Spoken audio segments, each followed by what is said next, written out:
Monsieur le ministre. Euh, un point organisationnel. Je pense que nous prendrons vos questions après les interventions. Chacun pourra s'adresser en membre de ce débat. Monsieur le ministre, vous nous avez non seulement rappelé, mais vous nous avez démontré avec force, avec éloquence, qu'en principe, fondamentalement, la jeunesse, c'est l'avenir dans le présent. Et c'est ce qui est fondamentalement important.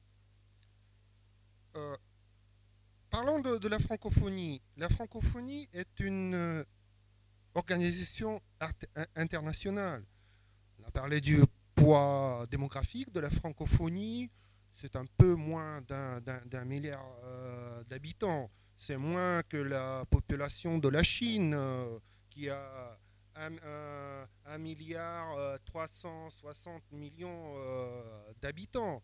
Mais quand même, avec le développement démographique de l'Afrique, le poids démographique de la francophonie va s'accroître. Aujourd'hui, en Afrique, nous sommes 1 milliard. En 2050, il y aura 2 milliards d'habitants, dont une partie importante seront des francophones. Mais je voudrais revenir à mon raisonnement. Donc la francophonie est une organisation internationale.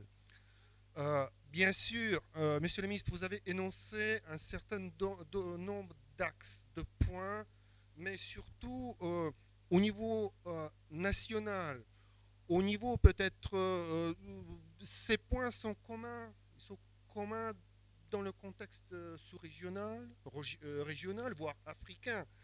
Mais au niveau international de la francophonie, qu'est-ce qui peut être fait pour développer l'enseignement de l'éducation de la jeunesse à l'environnement?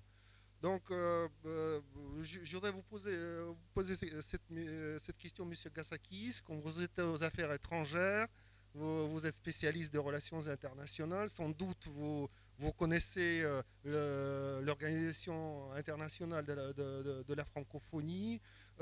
Quelles sont vos idées là-dessus?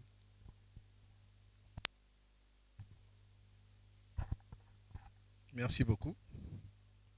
Je voudrais, permettez-moi de remercier particulièrement Géopolitique africaine qui m'associe à ce débat ô combien grandiose et nous l'espérons pour apporter certaines contributions justement pour l'épanouissement de la francophonie.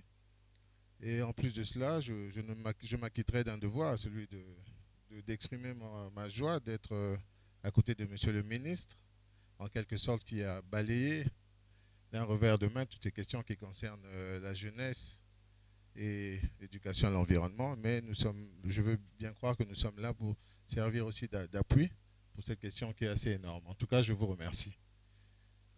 Je voudrais, pour commencer mon propos, partir d'un constat. C'est vrai que cela a été assez évoqué tantôt par ceux qui nous ont précédés, notamment le ministre de l'économie forestière, M. Henri Nzombo, qui a constaté, c'est-à-dire qu'après 20 ans de palabres, après 20 ans de négociations justement pour préserver cet environnement, l'on constate quand même des piétinements.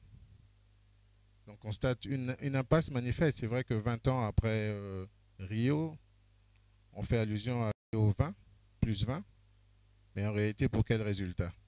Donc il faut partir de là.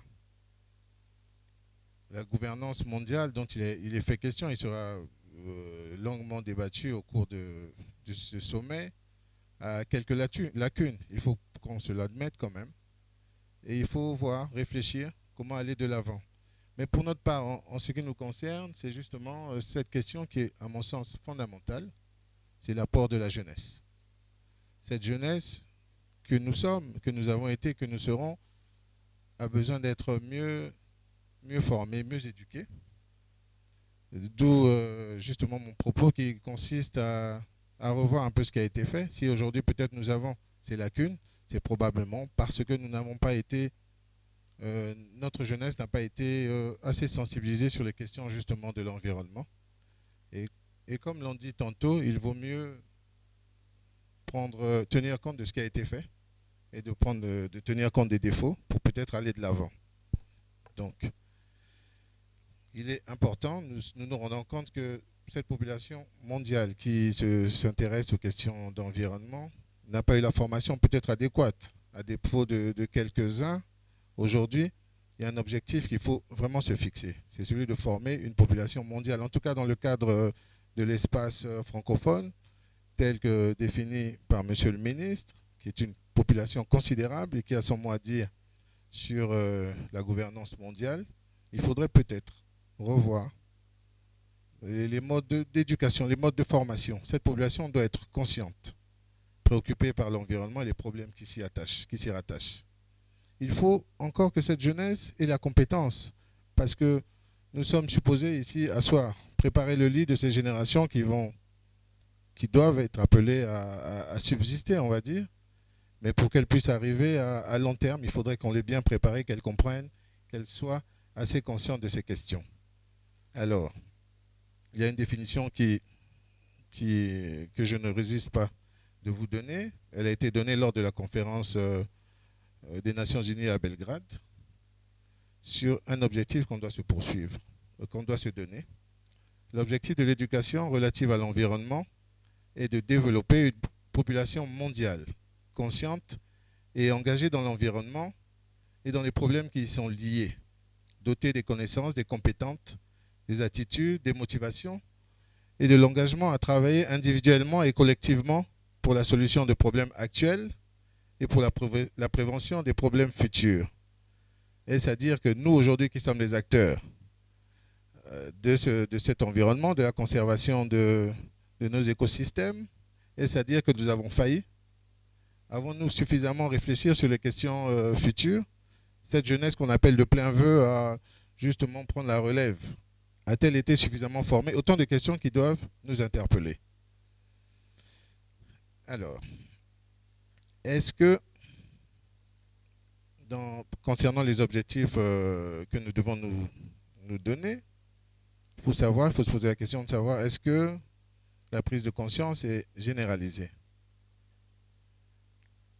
Est-ce que les jeunes ont acquis une expérience suffisante? Aujourd'hui, ceux qui sont là, qui traitent justement de ces questions de préservation de l'environnement, sont-ils assez compétents? Est-ce que l'on a assez donné la place, la latitude aux jeunes de participer à ces échanges? C'est vrai que depuis le dernier sommet de Rio +20, on a fait une part belle aux jeunes. Mais est-ce que c'est suffisant? C'est autant de questions qui doivent nous interpeller. La jeunesse a besoin d'avoir plus d'espace. Nous avons, dans le cadre justement de la conférence des ministres de l'éducation, ayant en charge, ayant en partage le français, plusieurs réunions, ça fait partie justement du cadre institutionnel.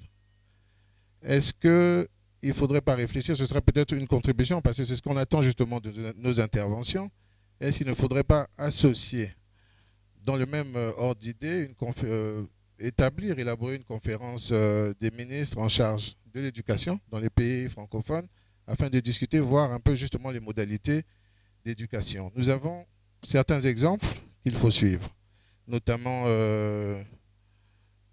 je pense qu'il y a deux exemples qui sont assez significatifs, c'est l'éducation à l'environnement en France et au Canada, qui ont porté des résultats peut-être pas ceux escomptés, mais il faut savoir que l'éducation à l'environnement doit s'établir, doit s'infliger, j'allais dire, depuis la maternelle et bien avant.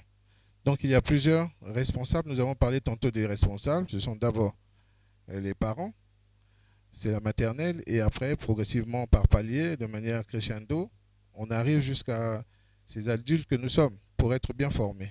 Donc il faudrait que ce soit systématisé. Mais est-ce le cas au niveau de l'espace francophone? Est-ce que tous les États suivent de manière unanime, imposent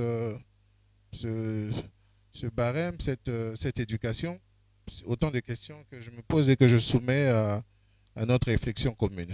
Le constat que je fais, c'est qu'il y a en la matière beaucoup de travail encore à accomplir.